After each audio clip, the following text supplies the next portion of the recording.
In your bags, there is a copy of Knight's Statement of Strategy. And I wanted to read from page 4, one sentence. It won't be a long read. We believe in engaged, equitable, and inclusive communities. So now just a mention for the students of history in the room.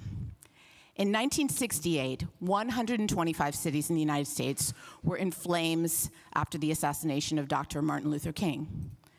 President Lyndon Johnson had appointed a commission to issue a report. It was the Kerner Commission, and they studied the issue of a divided America. I want to quote from that 1968 report. The journalistic profession has been shockingly backward in seeking out, hiring, and promoting Negroes. Again, that's the Kerner Commission report in 1968. So we've been talking about diversity in journalism since 1968. Diversity, being invited to the table. It's 2020. Today we're talking about inclusion, being welcomed at the table, and equity, shared power at that table, or perhaps building completely new tables.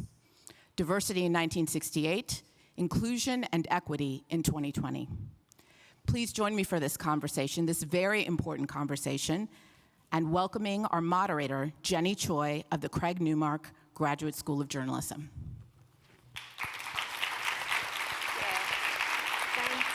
Thank you. Okay, yes, it's working, technology. I'm so excited. You have no idea how thrilled I am to be here. This is my, I think, 5th Knight Media Forum. And last year I did a breakout session on diversity, and I facetiously put it out there that we should be on the main stage. And you know, all the years I've been here and I've seen folks on the main stage, I thought, oh my gosh, look at the cool kids. And today, guess what? We're the cool kids. So I am so grateful, and this is such a gratifying moment. I wanted to thank Jennifer Preston, Lashara Bunting, Paul Chung, Karen Rundlet, and the journalism team, because this is about the panel in a sense that we are recognizing the gift of being seen and seeing others. And that is really a gift we should not take for granted as journalists and as funders who support journalism and strengthening communities. So I wanted to thank you, Karen, for just beautifully framing the conversation. I wanted to put a few things out here.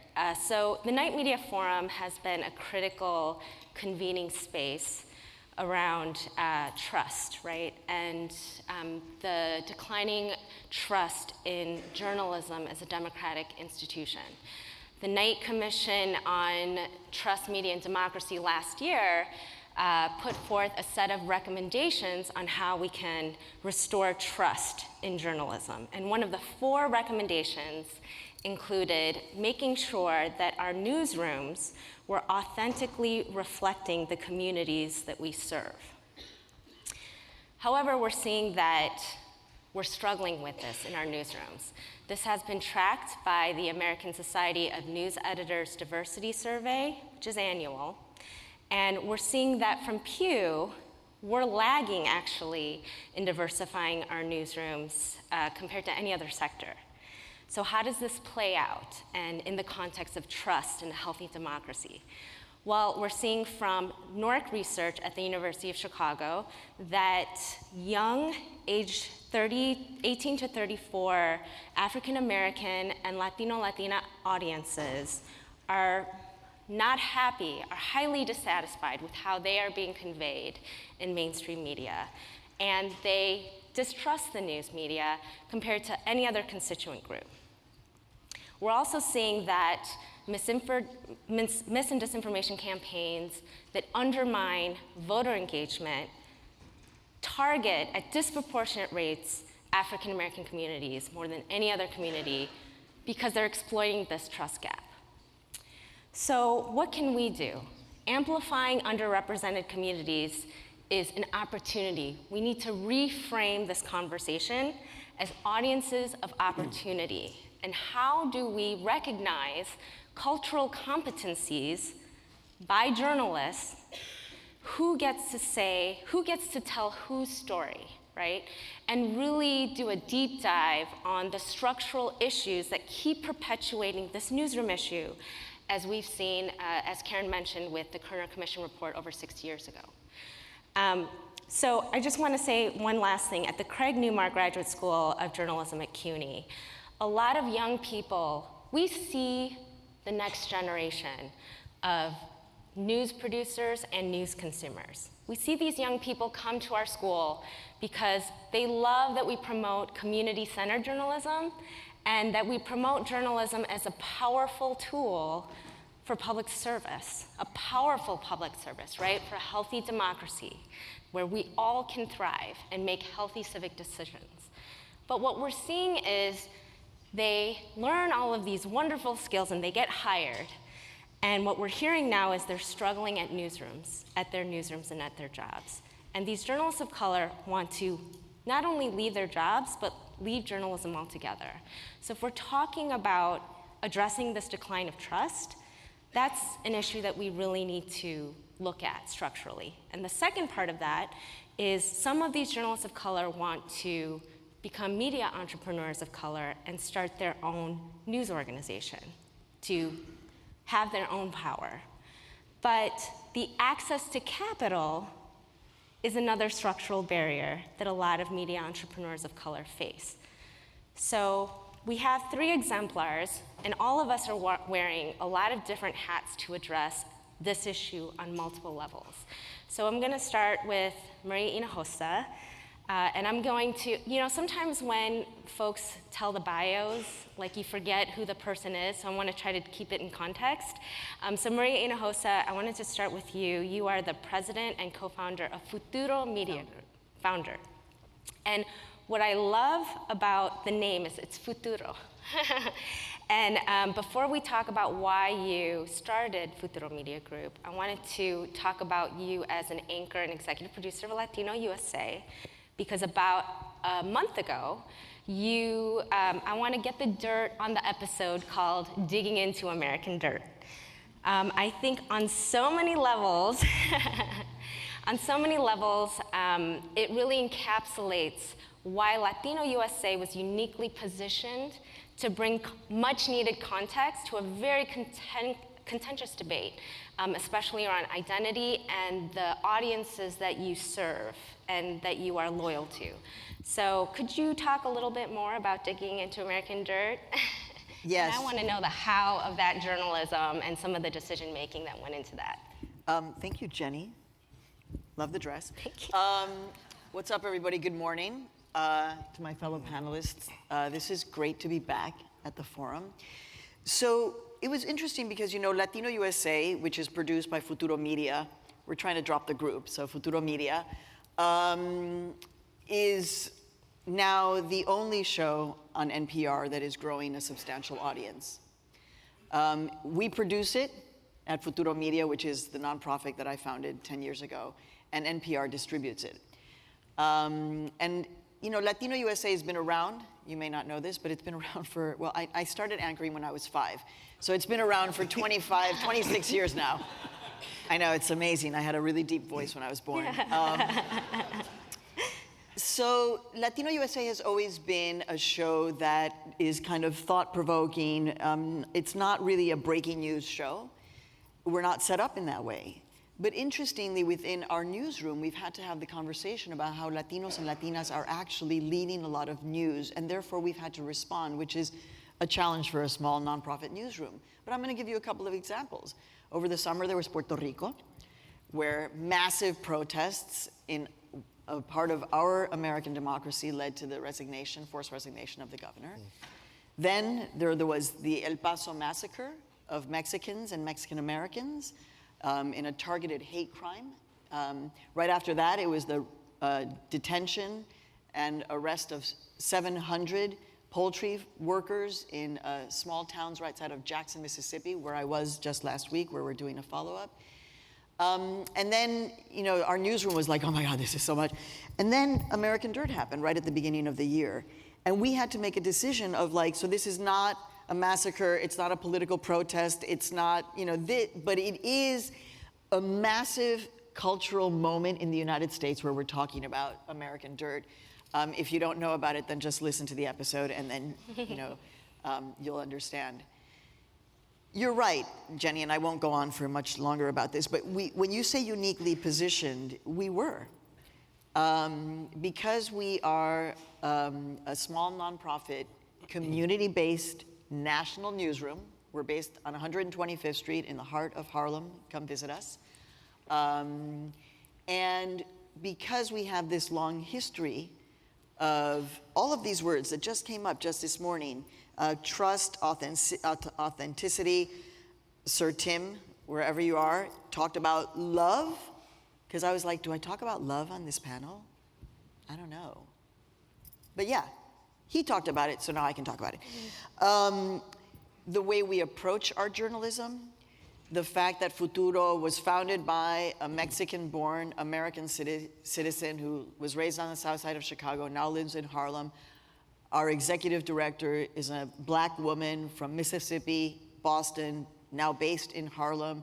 Erica Dilday, who's over there. Our board chair is Deepa Donde, who is of Indian American descent from New Jersey. Where are you guys? Raise your hands over there in the corner. So we are an all-woman-led, multi-ethnic newsroom where it is about bringing your whole self into the newsroom. And that doesn't mean that we don't have editorial battles. We had a lot of battles around American dirt. To finish with that, we just realized we have to do this story. I called Sandra Cisneros. I was like, will you do this? She was like, yes. Called Luis Alberto Urrea, who I know, right? Because we've been reporting on these authors for years. Will you do this? Called Miriam Gurba, who wrote the scathing takedown of American dirt. Would she do this? And Janine Cummins said yes. And what we did was that we did not push our perspective. And by the way, it's very complicated. If you want to know more about how I feel, listen to In the Thick, which is our politics podcast.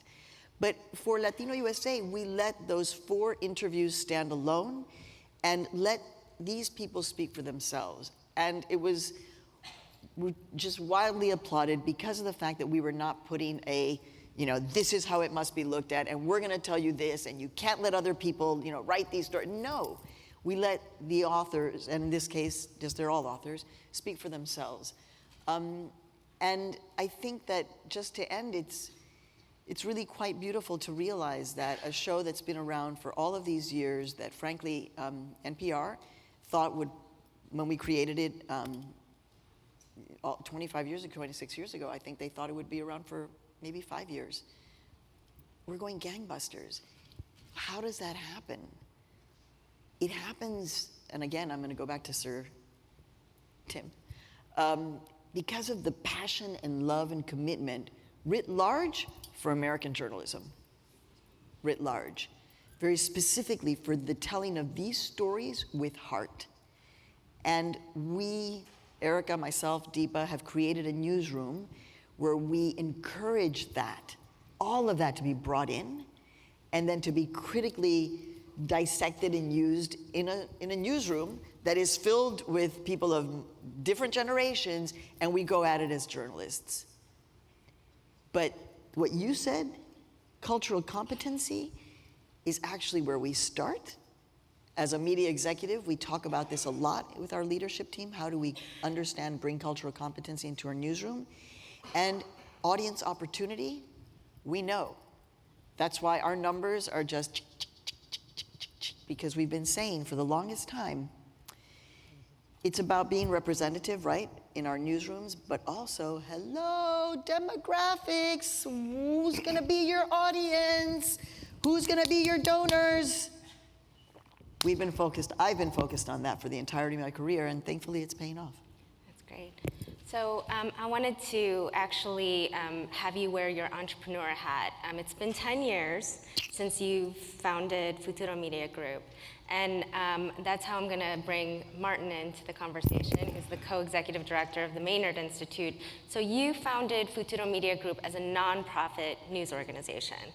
And finding capital and securing philanthropic dollars as we know, and we have to kind of go there, is difficult. Painful. For women and folks of color. A stat, the Democracy Fund had done really great research on this and found that from 2013 to 2017, of the $1.1 billion that went into journalism, about 8% of that went to diversity, equity, and inclusion-focused efforts. So how did you find that money to start Futuro, and how's the sustainability problem or challenge been for you? Okay, so quick story. Please don't tweet this out, but it is in my upcoming memoir. Ooh, shameless self-promotion comes out in September. Anyway, it was 10 years ago that I went to have a meeting with 60 Minutes. That's why I don't want you guys to, and I was so thrilled. I should have understood that they asked for the meeting at a Starbucks, so maybe that was a clue. It was a great meeting, nonetheless, and they were like, oh my God, we love you, you're so perfect, but can you wait until one of these old white guys gets sick or dies? And I was like, am I laughing, am I crying? I didn't know. I got in the subway, I cried, and I said, what am I gonna do? And so what I'm saying to you is that it was just this kind of like, what am I gonna do? What am I gonna do? How am I gonna figure this out? And I thought about not other women who had created independent nonprofit newsrooms. I thought about actors, actresses in Hollywood. I was like, what did they do? They created their own. I'm gonna create this. How am I gonna do it? I had learned how to raise money because I was working at Now on PBS. And I was very blessed that a woman who had done Reiki on me to heal me from PTSD post 9/11 turned out to be a multi-millionaire philanthropist. That works out good. I know, and she treated me for free. Okay, it's Fiona Druckenmiller. Some of you may know Fiona, Stanley Druckenmiller. Fiona was my healer, and so frankly, in desperation, I was like, who am I? I can't call the Ford Foundation, MacArthur, Knight, they don't know, they don't know me.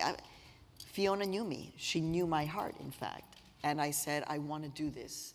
And she was, without Fiona, this would not exist. So that is strange and crazy and a bit of an opportunity. It's also, as a journalist, I was a journalist even when I was on the Reiki table, because I was like, who is this woman who's doing this for free? I need to find out. And there you have it.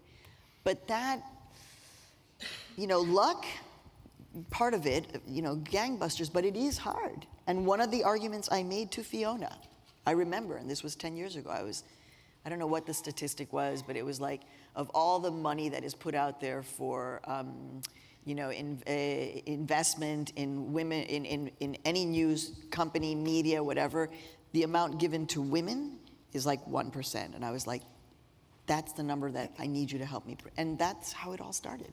Thank you. Now we're funded by not by everybody. Please, come talk to me.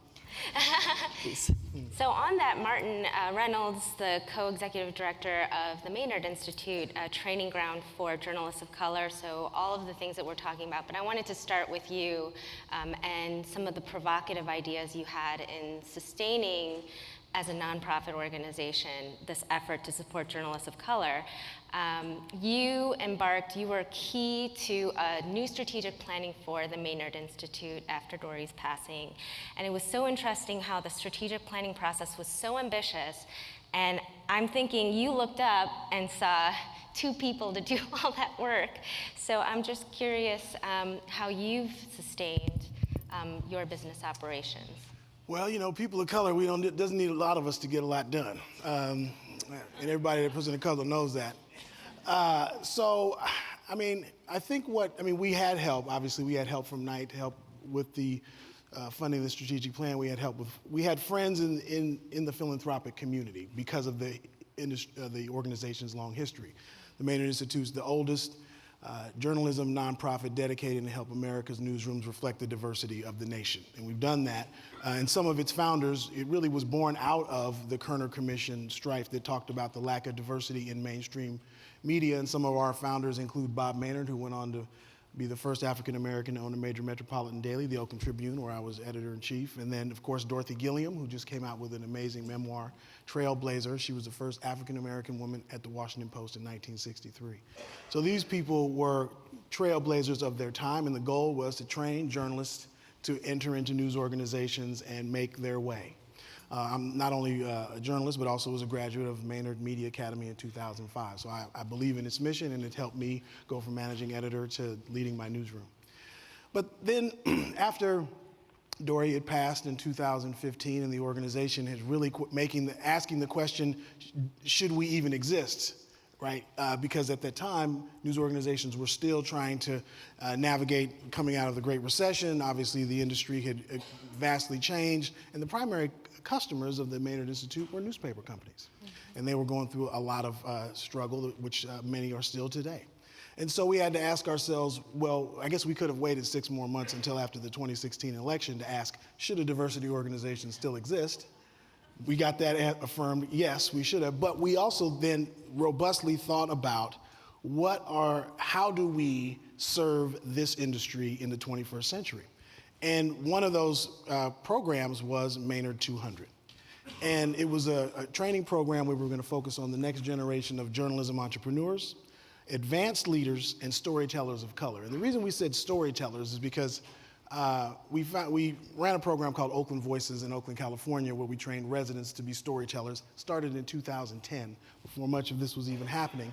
And it helped to inform this notion that the people who are contributing to the narrative of community are more than just journalists, right? They are members of community. So we called them storytellers.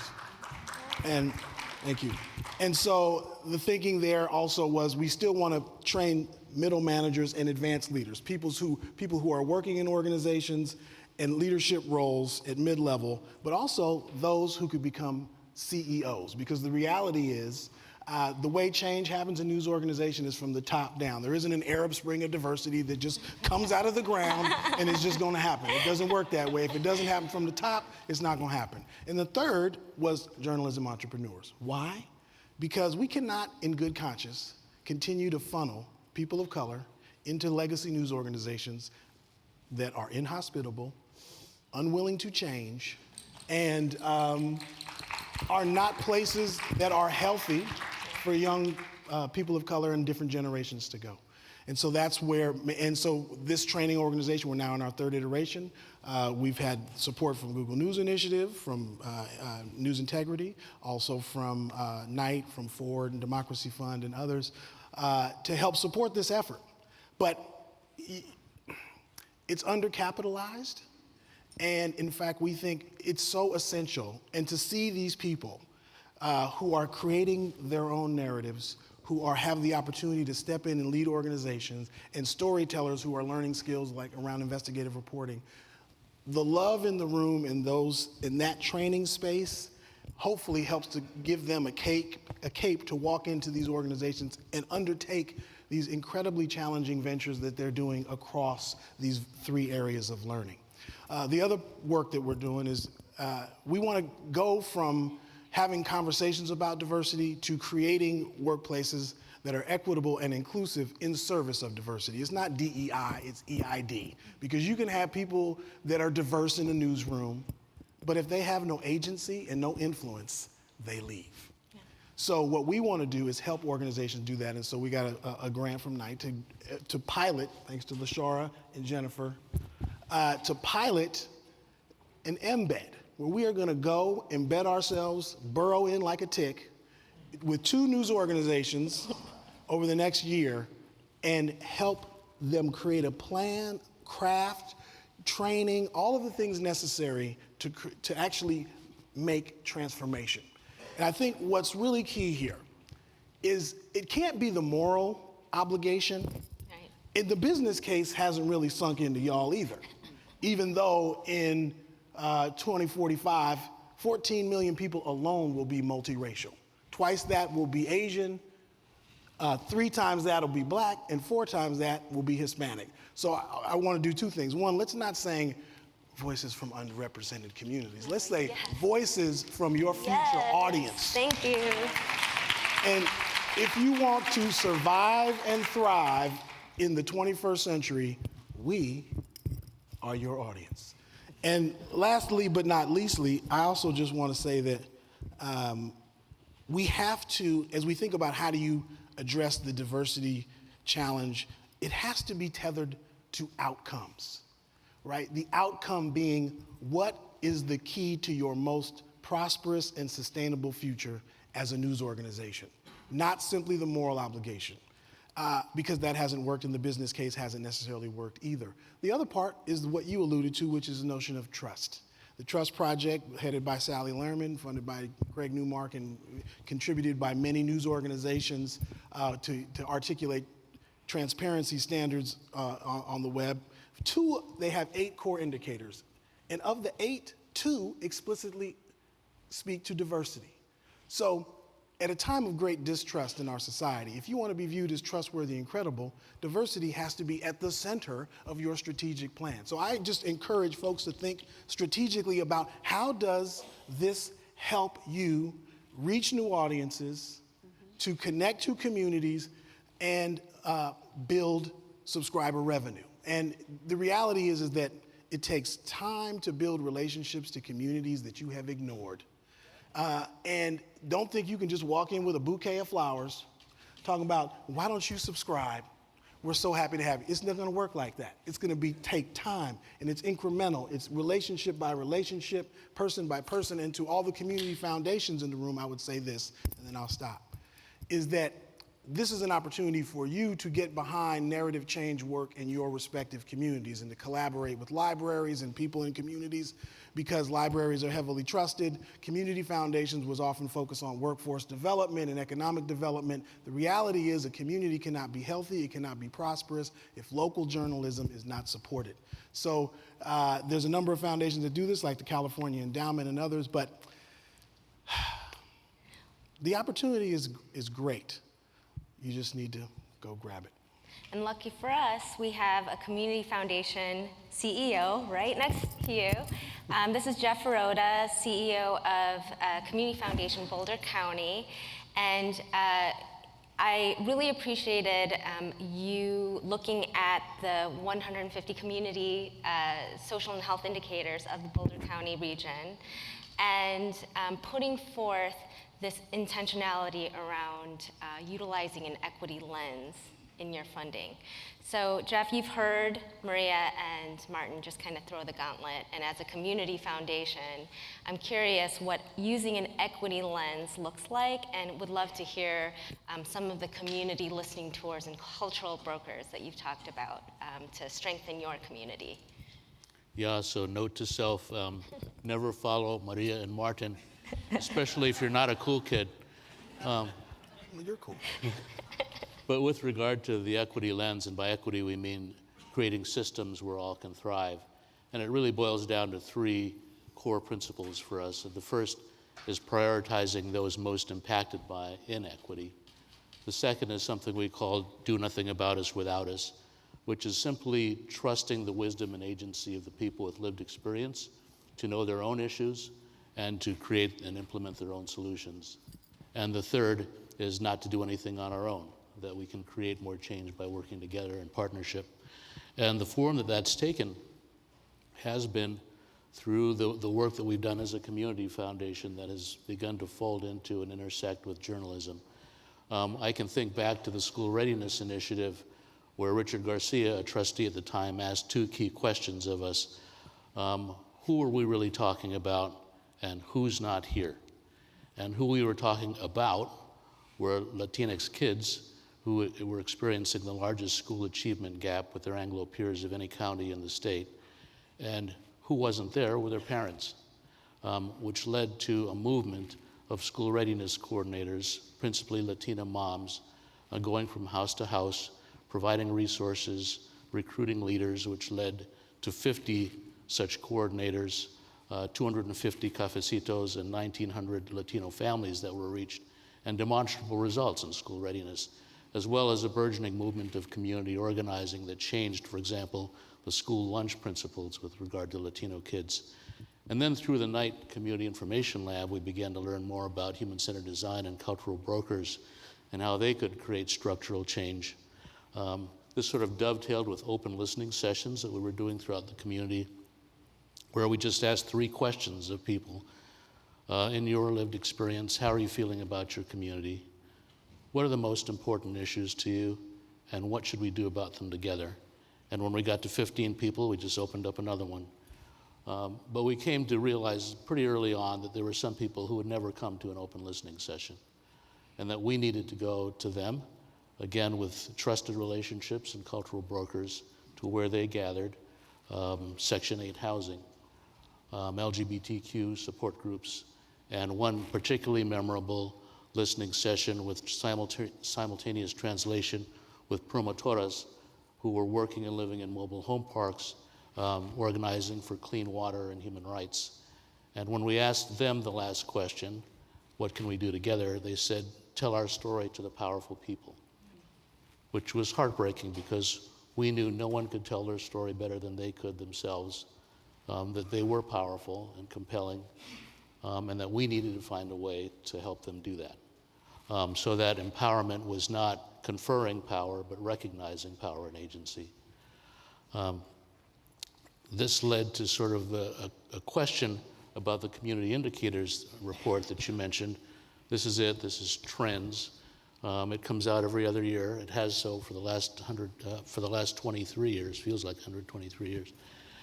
And we began to ask, how might a community foundation act at the intersection of journalism and community action?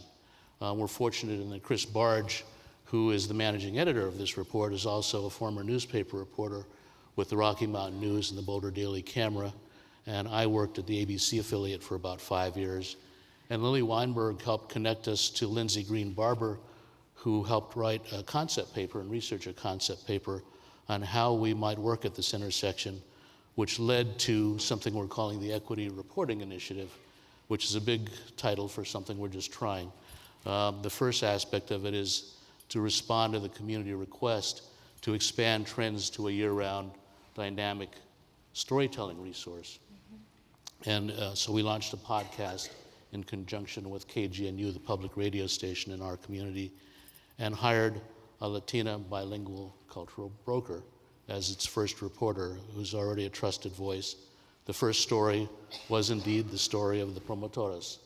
And then we are now telling stories of census outreach and combining them with community foundation resources and solutions that way. And that's been supported by both Knight and Karen Rundlet and the Jacques M. Littlefield Foundation. The second aspect of the Equity Reporting Initiative is something we call the Solutions Fund, which is when these stories surge up from community storytellers. One of the frustrations that Chris and I had as former journalists was we would tell these stories and then we kind of have to leave them at the water's edge, hoping that somebody would pick them up and act upon them. And we thought, could we not do that as a community foundation? Is that not what we're supposed to be doing when we learn these stories, to act as a catalyst for the solutions? And then the third aspect, which you're way ahead on. In fact, I sort of buttonholed Martin yesterday on an equity reporting lab, which would be a cohort of equity fellows, emerging storytellers and journalists, as well as seasoned journalists who have been sidelined with the hollowing out of local news in our community and the acquisition of the Denver Post, the Boulder Daily Camera, and the Longmont Observer, Times Call rather, all acquired by Alden Global Capital. And despite the heroic efforts of these journalists, really a need for a new and diverse ecosystem of local news. So that cohort, bringing people together and providing resources of learning as well as stipends for their reporting, these are things that we're trying with the lessons of resident leadership, community organizing, cultural brokers, pointing toward this North Star of equity. We're very much in the beginning stages, and we hope that if we walk this road with some humility, we'll be granted some grace as we stumble our way through learning. And we're very inspired and honored to be with all of you who have been doing this work for a while now, learning from you and your support. Wonderful. So I just wanted to ask all of you a couple of questions. It's on everyone's mind, and Maria, you touched upon this, and Jeff, in your work, census and elections 2020. How does all of your work kind of inform how you're going to reach your audiences to inspire folks to get counted, folks to engage and feel that sense of efficacy, which is the strongest driver for civic engagement. Efficacy meaning I actually have the agency to make a difference if I do this thing for my community. So anyone can take a stab at it? You know, I think when I think back to a decade ago when I was imagining Futuro, it was a very visceral understanding that by giving representation and voice, we are also acknowledging their power. And in telling the story, my dream-o vision has always been that in telling your stories, you begin to recognize your own power, and then you act on that power. I would say that in the decade of Futuro Media, and I actually, now I'm like, how would we prove that? Like, what would be the data? Like, how would we get that? And I'm sure that we could. But I think what we're doing now, it's not so much, because we're a nonprofit newsroom where, we put out 4 podcasts every week, just weekly. So it's not like we're doing this is the census and partake. No, it's not that way. It is much more understanding. So for example, we just got back from Mississippi, where outside of Jackson, there was this raid of 700 people, the largest raid ever in this country's history of a poultry plant of workers. And the census actually says that the population in these towns of Latinos and Latinas is minuscule, but on the ground, if you're there, I was there for 4 days, for 3 days, I didn't see any white people at all in these towns that I was at. And yet the census says that they are, I don't remember the exact number, but maybe 5%, 7% Latinx. When actually it feels like more like 25%, 30%, maybe more is actually on the ground. So I hope that in doing the deep reporting that we're doing by spending all of these days, by giving voice, that then we are able to kind of, again, push people to say, we need to be counted, we need to be seen. There's another problem though, which goes to your question of trust. We have a real issue of trust now. While all of this is happening and there are presidential debates happening and people are looking at, Nevada and South Carolina, I'm getting texts from people across the country, including in New York City, frantic texts from people who are saying, ICE is everywhere. ICE is everywhere. Because you may have seen the headline that said that, it was a couple of weeks ago, that said that the administration was going to be sending out tactical teams of ICE in, high profile, whatever, just kind of massive presence in the community. It was a big story. Most people forgot about it, but right now that is happening in these communities.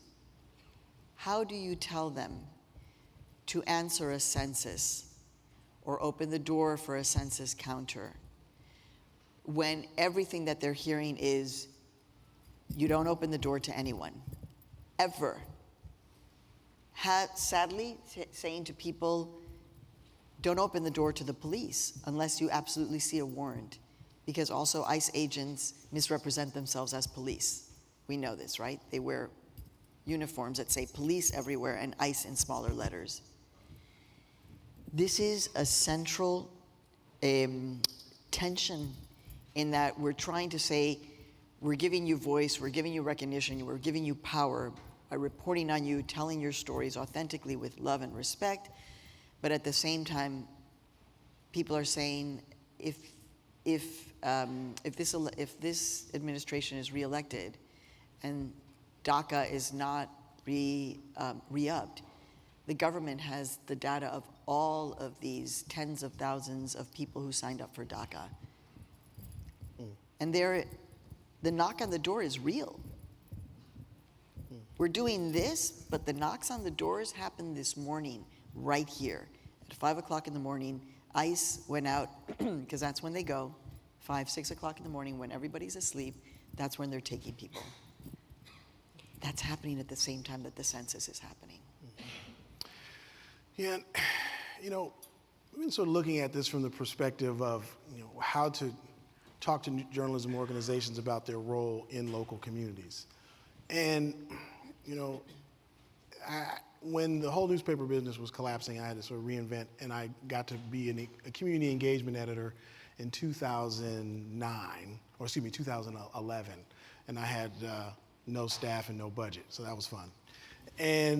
But it gave me a real glimpse into how to rethink the role of a journalist in community. And last year and then this year, the Institute held a convening, one with community activists and journalists, to talk about what can activists teach journalists about rebuilding trust.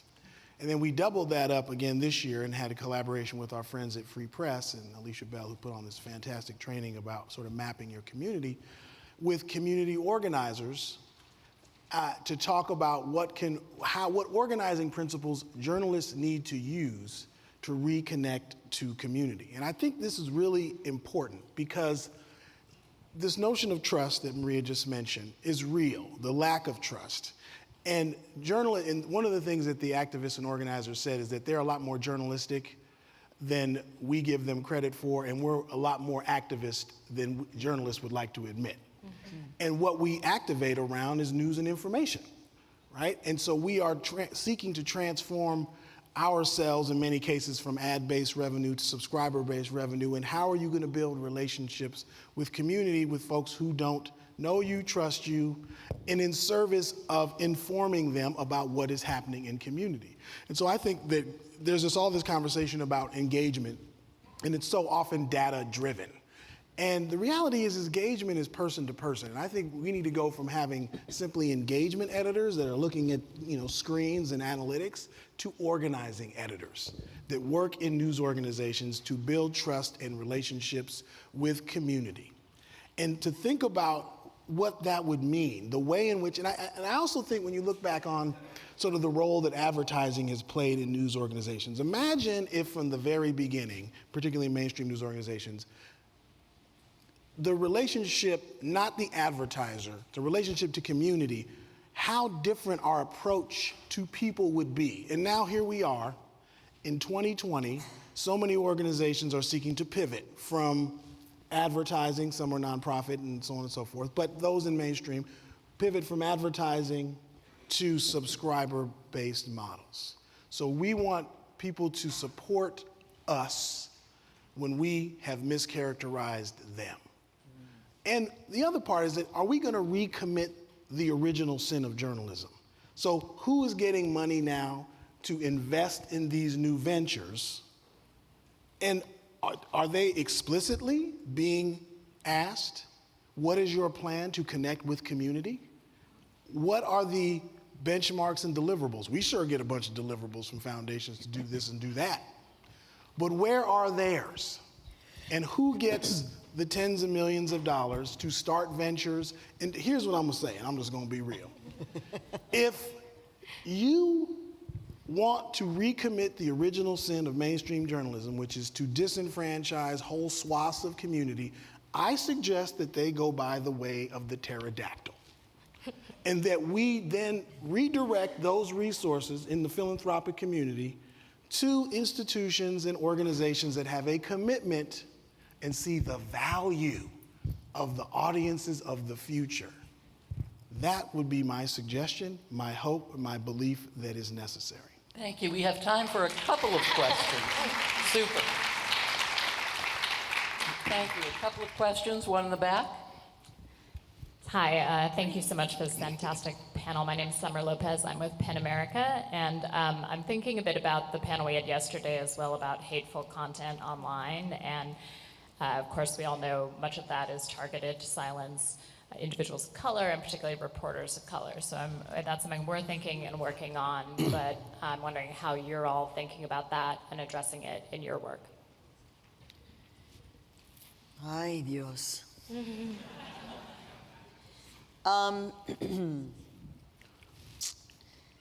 So I just went through an experience actually this weekend. Maybe I'll just use it as an example. I'm not a contributor to MSNBC, but I'm often asked to be on. So I'm not a paid contributor. It's an important distinction for me.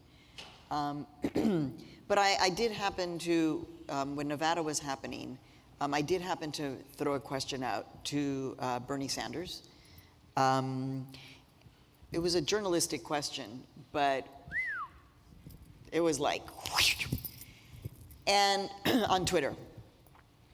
And, you know, I think what I tried to do is I was like, okay, so how am I gonna use this and actually flip it and try to create dialogue so that whatever is perceived as anything hateful I can model how to say, talk to me. I'm listening to you. If you put words in my mouth and you misconstrue what I said, it's not going to be good. But I'm going to try to listen. So that's one way, a tiny way in which, and again, as we've been saying, and Martin is saying, a lot of this is just human to human, right? So I'm trying to model how we take a situation that could have just like exploded and gotten really nasty, and to try to revert it into something that I hope could model a little bit of being productive. And we have a. Oh, sorry. And I was just going to yeah. say, this notion of hate is very real if you're a journalist of color. So I like to make a joke because I think laughter is also really important. So the joke is that I'm 5 things that this president doesn't like. I'm Mexican, I'm an immigrant, I'm a journalist, I'm a woman, and I'm flat-chested. So, you know, so when people are like talking about feeling fear right now, it's okay. Behave yourself. You know, I'm like, hey, I wasn't born in this country. I wasn't born here. I became a citizen. And so I understand when people are talking about fear and how that fear looks. And I, every single day, have to just be like, it's good. I think a lot about Martin Luther King, and he rest in peace. And that it's good. It's good. This is all good. Nothing is going to happen. It's going to be positive. But at the same time, the piece that's coming up on Latino USA, I think next week or the week after, we went to Milwaukee because a Peruvian American citizen went to get a taco and some guy threw acid on his face, battery acid on his face. And hate crimes against Latinos are the fastest growing, have surpassed now hate crimes against Muslims. So this is real. The hate is real. Our last question. Hello. First of all, great panel. Thank you so much. My name is Kyra Kiles, and I represent a nonprofit media organization called Wire Media, formerly Youth Radio. And my question is, you know, I've spent 20 years in journalism, and I think one of the fixes that mainstream media has tried to offer up is fellowships. I know. And so what I'd like to hear from the panel is a meaningful way that we can make change within these mainstream newsrooms that are not hospitable, so that we can end the, you know, fellowship apocalypse, as I would call it. I think that's so well said. You know, fellowships are an interesting thing, right? Because they seem like tremendous opportunity, especially the good paying ones that actually have benefits now, right? But what ends up happening with folks is that they're often the least senior and tethered to often grant funding that can be fleeting because foundations have obviously a lot of priorities and there's a ton of need. And so all of a sudden they create this like mirage of diversity because you have people that come in, they're doing great journalism, but they aren't in the C-suite. They're not making strategic decisions about the organization. They're not tethering things to revenue initiatives that are key, right? It's not connected to money, it's connected to content. But nevertheless, they're still incredibly important and they provide great opportunities. I think what needs to really happen here is that there has to be a collective understanding that pipeline is key and that news organizations actually need to think of themselves as their own, dare I say, farm system, that you need to grow your own from within with a plan to bring people from here to here, that they don't just come in, they're not transient, right? They are a part of a strategic, a positive part of the strategic goals of the organization. Because fellowships, while they're wonderful, they are not a fix for the diversity problem that is facing these organizations. So I think one thing philanthropy could do is maybe creating a collective pool that funds early on a fellowship program that could be sort of almost for the entire sector, right? But I think for organizations that are larger, have revenue, that they need to actually think of a strategy around diversity. How does this align? They do this all the time with revenue initiatives. So how does making people a part of the hierarchy in the organization to go from junior to senior to leadership to heading it, how is that tethered to your most sustainable future? So it can't just be a program, it has to be about what the business, tethered to the success of the operation. And on that, thank you, Martin. I think when you put it also back to newsrooms to ensure that journalists of color don't have to be poor to continue on fellowship after fellowship, to thrive and get a full-time paying salary job. Also, I think, Maria, to your point on addressing online hate speech, we also have to hold newsrooms accountable. What can newsrooms do to protect journalists who are targeted and create conditions of safety? It shouldn't just be on the journalists to handle it. We need new systems and protocols to support journalists of color and ensure their safety and that they can thrive and do their best work. So I want to thank my well-esteemed panelists, Jeff Hirota, Martin Reynolds, and Marina Xhosa, and thank you all for sharing in this conversation with us.